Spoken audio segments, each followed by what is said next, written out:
السلام علیکم، کیسے ہیں آپ سب لوگ؟ میں سوچ رہی تھی کہ کل ہی ایپیسوڈ اپلوڈ کر دوں، لیکن اب اپلوڈ ہو ہی نہیں سکی کیونکہ آپ کو پتہ ہے بیکاز آف ویدر ان کراچی میں کل بہت بارش ہو رہی تھی۔ آپ امید کرتی ہوں آپ لوگوں نے بھی بہت بارش کو انجوائے کیا ہوگا، لیکن لائٹ نہیں، وائی فائی نہیں۔ ہمارے کراچی میں یہ مسئلے ہو جاتے، سڑکیں پانی میں ڈوب گئیں۔ تو میں بہت دعا گو ہوں کہ بہت لوگ دیر سے پہنچے، اس میں اندھیرے میں کھانا بنانا اور اس کے ساتھ ایپی تیار کرنا بہت مشکل ہو گیا تھا، اس لیے میں آج حاضر ہوئی ہوں ایپیسوڈ 3 کے ساتھ۔ تو چلیے اس کراچی کے اس خوبصورت بارش کے موسم میں عبادت اور کبیر کی نوک جھوک کو انجوائے کرتے ہیں اور ایپیسوڈ 3 کو پڑھنا سٹارٹ کرتے ہیں۔ آپ نے میرے چینل کو لائک، شیئر، کمنٹ، سبسکرائب ضرور کرنا ہے۔ چینل کو سبسکرائب کریں تاکہ میری حوصلہ افزائی ہو سکے اور آپ یہ نئے اور اچھے ناولس میرے ساتھ انجوائے کر سکیں۔ تو چلیں شروع کرتے ہیں۔ میں ہوں آپ کی دوست حیات اور آج کا ایپیسوڈ ہم سٹارٹ کرتے ہیں۔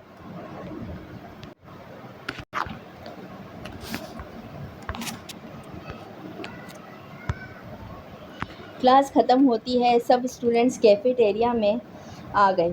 ایک طرف لڑکوں کا گروپ تھا، دوسری طرف عبادت، حور اور آیت بیٹھی ہوئی تھی۔ ماحول ہلکی گپ شپ سے بھرا ہوا تھا۔ حور شوخی سے: یار یہ ڈاکیومنٹری والا سین مجھے تو بہت ایکسائٹڈ لگ رہا ہے۔ سوچو ذرا، گاؤں میں لائف، وہاں کے لوگ، سب کچھ کتنا انٹرسٹنگ ہوگا۔ آیت مسکرا کر: ہاں مگر یہ کام آسان نہیں ہے۔ میں انٹرویوز، ریسرچ اور شوٹنگ سب کچھ خود مینیج کرنا ہوگا۔ ہمیں انٹرویو، ریسرچ اور شوٹنگ سب کچھ خود مینیج کرنا ہوگا۔ عبادت خاموشی سے چائے سٹر کر رہی تھی، اس کی آنکھوں میں سنجیدگی تھی۔ حور کو دیکھ کر: عبادت تم تو بالکل چپ ہو، کچھ اپنی پلاننگ تو شیئر کرو۔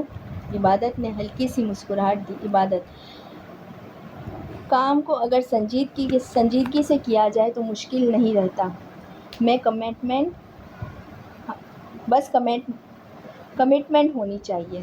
سوری، تھوڑی سی میں کنفیوز ہو رہی ہوں، اس کے لیے معذرت ہے۔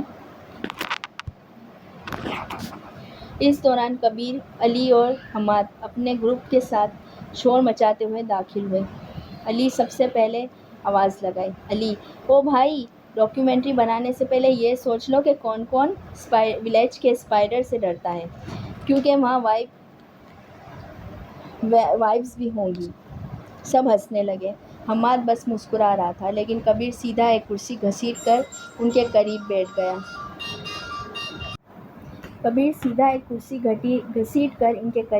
گیا۔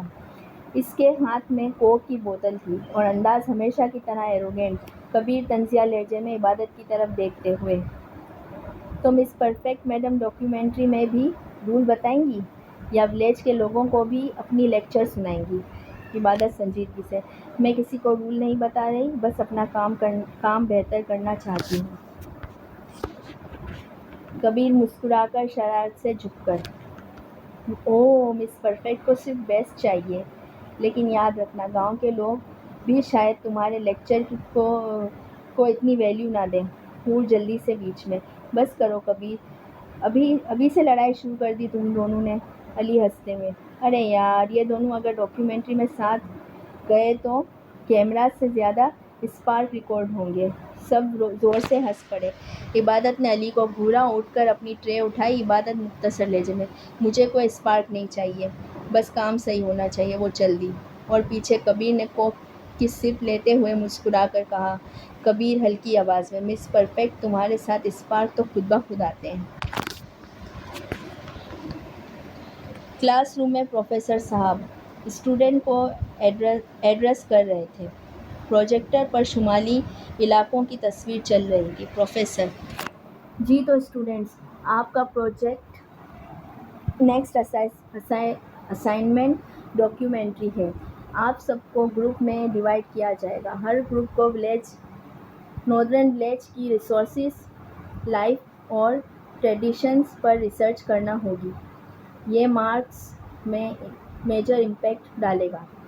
سب نے سر ہلا دیا۔ پروفیسر نے ایک لسٹ نکالی۔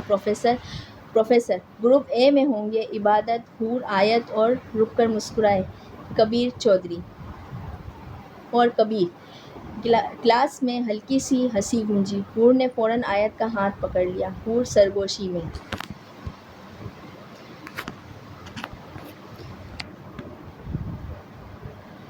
ڈاکیومنٹری نہیں؟ ہائے، عبادت کے ساتھ کبیر ایک ہی گروپ میں، یہ جنگل کی آگ ہوگی۔ آیت بھی دبے دبے ہنسی روکنے کی کوشش کر رہی تھی۔ عبادت کا چہرہ سنجیدہ ہو گیا۔ اس نے ہونٹ کاٹ کر نظر نیچے کر لی۔ کبیر کرسی پر ٹیک لگا کر مسکرا رہا تھا، جیسے یہ سب اسی نے پلان کیا ہو۔ کبیر آواز بلند کرتے ہوئے، او تو مس پرفیکٹ ہمارے ساتھ ہی ہوں گی۔ ڈاکیومنٹری تو پھر ورلڈ کلاس بننے والی ہے، کیونکہ ان کے لیکچر اور ہمارے ایٹیٹیوڈ کا کمبینیشن یونیک ہوگا۔ کلاس پھر سے ہنس پڑی۔ عبادت نے غصے میں کہا، عبادت، یہ اسائنمنٹ مذاق نہیں ہے کبیر۔ اگر تم نے یہ سمجھا تو تمہارے ایٹیٹیوڈ سے گروپ کا نقصان ہوگا۔ کبیر مسکرا کر آنکھوں میں چمک کے ساتھ، ریلیکس مس پرفیکٹ، میں نے کب کہا کہ میں کام نہیں کروں گا؟ بس اپنے انداز میں کروں گا اور تمہارے رولز میرے ساتھ کام نہیں آئیں گے۔ پروفیسر نے ہاتھ اٹھا کر سب کو چپ کرایا۔ پروفیسر انف، آپ سب کو پروفیشنل رہنا ہے۔ اگر کوئی بھی ایشو ہوا تو مارکس ڈائریکٹلی افیکٹ ہوں گے۔ اب باقی گروپ کی اناؤنسمنٹ سنتے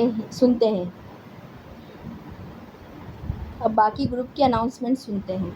عبادت خاموش ہو گئی، مگر اندر ہی اندر اسے غصہ تھا کہ کیوں ہر بار کبیر اس کی باتوں کا مذاق اڑاتا ہے۔ کبیر کرسی پر ٹیک لگائے ہلکا سا وسل بجاتے ہوئے اسے دیکھ رہا تھا۔ چودھری شفاعت کے شاندار گھر کا لیونگ روم، ہر طرف ماڈرن ڈیکوریشن، بڑے بڑے شیشے کے فانوس، امپورٹنٹ فرنیچر، لیکن اس شان و شوکت کے باوجود ماحول میں ایک عجیب سا خالی پن کی گونج تھی۔ دروازہ کھلتا ہے اور کبیر اندر آتا ہے، جینز، لیدر جیکٹ، ہاتھ میں کار کیز اور چہرے پر یوزول ایروگینٹ۔ شفاعت چودھری بزنس کالز ختم کر کے کرسی پر بیٹھتے ہیں۔ جیسے ہی انہوں نے کبیر کو دیکھا ہلکا سا مسکرائے۔ شفاعت، کبیر، فائنلی کچھ وقت تو نکالا تم نے، سارا دن دوستوں کے ساتھ رہتے ہو، کبھی گھر کا بھی سوچ لیا کرو۔ کبیر نے بے نیازی سے جیکٹ صوفے پر پھینکی اور ہاتھ جیب میں ڈالے۔ کبیر سرد لہجے میں، گھر؟ کون سا گھر ڈیڈ؟ یہ تو بس ایک ہوٹل ہے جہاں آپ آتے جاتے رہتے ہیں بزنس کے چکر میں۔ گھر وہ ہوتا ہے جہاں ماں ہوتی ہے، یاد ہے؟ شفاعت کے چہرے پر ایک لمحے کو دکھ آیا، مگر فوراً سنبھل گئے۔ شفاعت آہستہ سے، میں جانتا ہوں تمہیں اپنی ماں کی کمی ہے، لیکن بیٹا، میں نے تمہارے لیے سب کچھ کیا ہے، یہ بزنس، یہ دولت، سب تمہارے لیے۔ کبیر نے طنزیہ ہنسی۔ کبیر، دولت؟ آپ کو لگتا ہے یہ سب مجھے چاہیے؟ کاش اس دن جب موم مجھے چھوڑ کر گئی تھی آپ ایک بار میرے لیے کھڑے ہوتے، لیکن نہیں، آپ کے لیے ہمیشہ بزنس پہلے تھا۔ شفاعت نے گہری سانس لی اور آواز بھاری ہو گئی۔ شفاعت، کبیر، تم نہیں سمجھتے، زندگی اتنی آسان نہیں ہے جتنی تم سوچتے ہو۔ کبیر نے آنکھوں میں نمی چھپاتے ہوئے سخت لہجے میں کہا، آپ صحیح کہہ رہے ہیں ڈیڈ، زندگی آسان نہیں ہوتی، خاص طور پر اس بچے کے لیے جس کی 5 سال کی عمر میں ماں چھوڑ جائے اور باپ بزنس میں اتنا مصروف ہو کہ اس کی آنکھوں کے آنسو نہ دیکھے۔ کچھ لمحے کے لیے کمرے میں خاموشی چھا گئی۔ شفاعت کبیر کو دیکھتے رہے، مگر کبیر نے چہرہ موڑ لیا۔ شفاعت نرم لہجے میں، کبیر، میں تم سے بہت محبت کرتا ہوں، تم میرا سب کچھ ہو۔ کبیر نے کڑوی مسکراہٹ کے ساتھ جواب دیا، کبیر، محبت آپ کو نہیں لگتا کہ یہ لفظ آپ کے منہ سے عجیب سا لگتا ہے؟ خیر، آپ کی محبت آپ رکھ لیں، مجھے اس کی عادت نہیں ہے۔ یہ کہہ کر کبیر دروازہ زور سے بند کر کے کمرے سے نکل گیا۔ شفاعت چودھری اکیلے بیٹھے خاموشی سے بیٹے کے سخت الفاظ سوچتے رہ گئے۔ چودھری خاندان کا وسیع و عریض حویلی نما گھر، بڑے صحن میں بیل بوٹے لگے ہوئے، لان میں پرانی طرز کی جھاڑ فانوس اور ایک کونے میں دادا کے زمانے کا پرانا کپڑے کا کارخانہ دکھائی دیتا تھا۔ یہ وہی کارخانہ تھا جو کبھی دادا چودھری ذوالفقار کے ہاتھوں کی محنت سے پورے علاقے میں مشہور ہوا تھا۔ وہ سخت محنتی اور باذوق انسان تھے۔ آج بھی خاندان والے ان کی دیانت داری اور محنت کی مثالیں دیا کرتے تھے۔ اب یہ کاروبار آگے بڑھانے کی ذمہ داری چودھری اکرم عبادت کے والد اور ان کے بھائی چودھری اسلم کے کندھوں پر تھی۔ دونوں بھائی مل کر دادا کی وراثت کو آگے بڑھا رہے تھے۔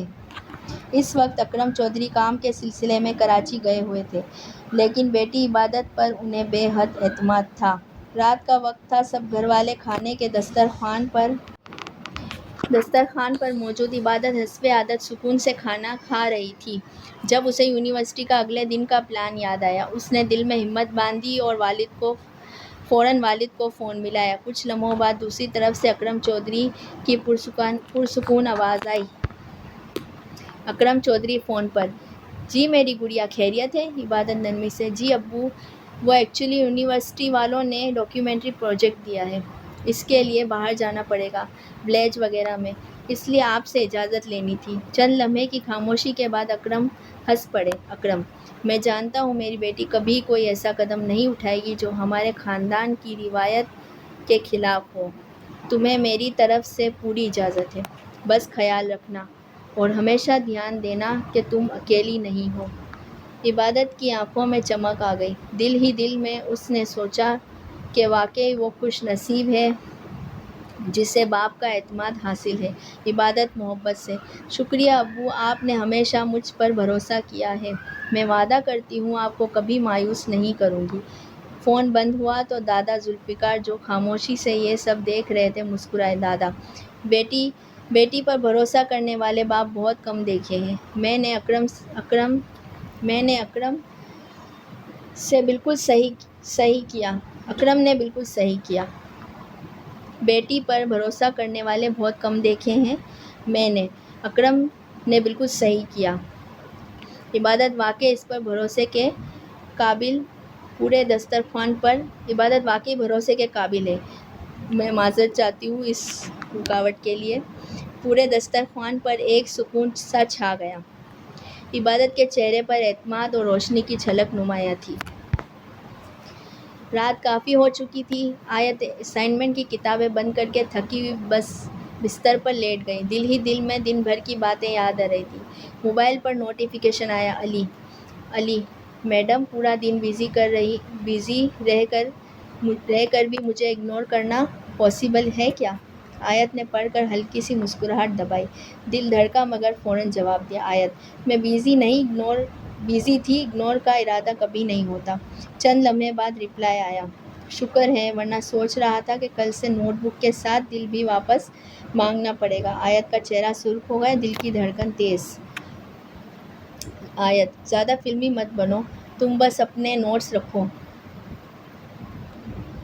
نوٹس؟ تمہیں لگتا ہے میں تمہارے لیے صرف نوٹس لکھتا ہوں؟ نہیں آیت، ہر لائن میری تمہاری تصویر ہوتی ہے، اس لیے ہینڈ رائٹنگ بھی سندر لگتی ہے۔ اس نے موبائل ہاتھ میں پکڑا اور کچھ لمحے تک اسکرین کو دیکھتی رہی۔ جواب دینے کے لیے لکھنا چاہا مگر دل کی حالت لفظوں میں نہ سمجھی جا سکی۔ آخرکار صرف ایک چھوٹا سا جواب بھیجا: آیت، گڈ نائٹ علی۔ چند لمحے بعد علی کا میسج آیا: گڈ نائٹ، اور یاد رکھنا تم میری صبح کی پہلی دعا اور رات کا آخری خواب ہو۔ آیت کے ہاتھ کانپ گئے، آنکھوں میں چمک سی آ گئی۔ اس نے موبائل بند کیا مگر دل میں علی کے لفظ بار بار گونجنے لگے۔ یونیورسٹی کی لائبریری خاموشی میں ڈوبی ہوئی تھی۔ عبادت ایک کونے کی میز پر بیٹھی کتابوں میں گم تھی۔ اس کی آنکھوں پر اینک تھی، بالوں کی لٹ بار بار چہرے پر آ جاتی تھی جسے وہ آہستہ سے پیچھے کرتی جاتی۔ وہ اپنی نوٹ بک میں کچھ لکھ رہی تھی کہ اچانک اوپر والے شیلف میں موٹی کتابوں کا ڈھیر ڈگمگانے لگا۔ کتابوں کے زمین پر گرنے سے پہلے ہی ایک مضبوط ہاتھ نے اسے اپنی بازوؤں میں کھینچ لیا۔ عبادت لمحے بھر کے لیے گھبرا گئی مگر جب آنکھیں کھولیں تو سامنے کبیر کھڑا تھا۔ اس کی سانسیں تیز تھیں اور وہ اب بھی عبادت کو اپنے حصار میں تھامے کھڑا تھا۔ کتابیں دھڑام سے نیچے گریں مگر دونوں کے کانوں میں صرف دل کی دھڑکنیں گونج رہی تھیں۔ عبادت کی آنکھیں خوف سے پھیلی ہوئی تھیں، عبادت کی آنکھیں خوف سے پھیلی ہوئی تھیں اور کبیر کی نظروں میں ایک عجیب سا احساس جھلک رہا تھا۔ دونوں چند لمحوں کے لیے ایک دوسرے کو دیکھتے رہ گئے، جیسے وقت تھم گیا ہو۔ کبیر نے آہستہ سے اس کے کندھے چھوڑے، ہلکی سی مسکراہٹ کے ساتھ۔ تمہیں گرنا نہیں آتا اور مجھے بچانا اور چھوڑنا نہیں آتا، مس پرفیکٹ۔ عبادت کے دل کی دھڑکن تیز ہو گئی، اس کے پاس جواب دینے کو لفظ نہیں تھے، وہ بس جھکی نظروں کے ساتھ کتابیں اٹھانے لگی، مگر دل کے اندر ایک انجان سی ہلچل محسوس ہو رہی تھی۔ کبیر نے بھی کچھ نہیں کہا، بس ایک لمحے کو پھر عبادت کو دیکھا اور خاموشی سے وہاں سے چل دیا۔ تو آپ کو کیسا لگا آج کا ایپیسوڈ؟ آپ کمنٹ کریں، میری حوصلہ افزائی کریں، تھوڑی ریڈنگ میں بھی مجھ سے پرابلم ہو رہی ہے، اس سے بھی تھوڑا سا اگنور کر دیں، مجھے سپورٹ کریں تاکہ میری حوصلہ افزائی ہو اور میں اور اچھا ریکارڈ کر سکوں۔ ظاہر سی بات ہے، میرا یہ تیسرا ایپیسوڈ ہے اور یہ میرا فرسٹ ناول ہے، لیکن انشاءاللہ بہت اچھے ناول آئیں گے اور ہم دن بہ دن اپنے اندر امپرومنٹ لانے کی کوشش کر رہے ہیں۔ اگر آپ سپورٹ کریں گے، لائک کریں گے اور مجھے تھوڑا سا فیڈ بیک دیں گے تو مجھے بہت اچھا لگے گا، میری حوصلہ افزائی ہوگی۔ میں بہت محنت کر رہی ہوں اور میری سسٹر بھی میرے ساتھ بہت زیادہ محنت کر رہی ہے، ساری جو چینل کی ڈیزائننگ وغیرہ اس نے کی ہے، تو ہم لوگوں کو ضرور سپورٹ کریں۔ ہم ظاہر سی بات ہے اپنی گھر سے اور بچوں سے ٹائم نکال کر یہ سب کرنے کی کوشش کر رہے ہیں، تو اگر آپ تھوڑا سا اگر لائک کر دیں گے، کمنٹ کر دیں گے تو ہماری حوصلہ افزائی ہوگی۔ آپ بالکل بے شک لکھ سکتے ہیں، کچھ غلطیاں بھی ہیں تو آپ ہمیں بتا سکتے ہیں، ہم آپ کی یہ اس کو سر آنکھوں پہ لیں گے۔ ظاہر سی بات ہے اگر آپ لوگ دیکھیں گے تبھی ہم کچھ کر پائیں گے۔ اوکے، اللہ حافظ۔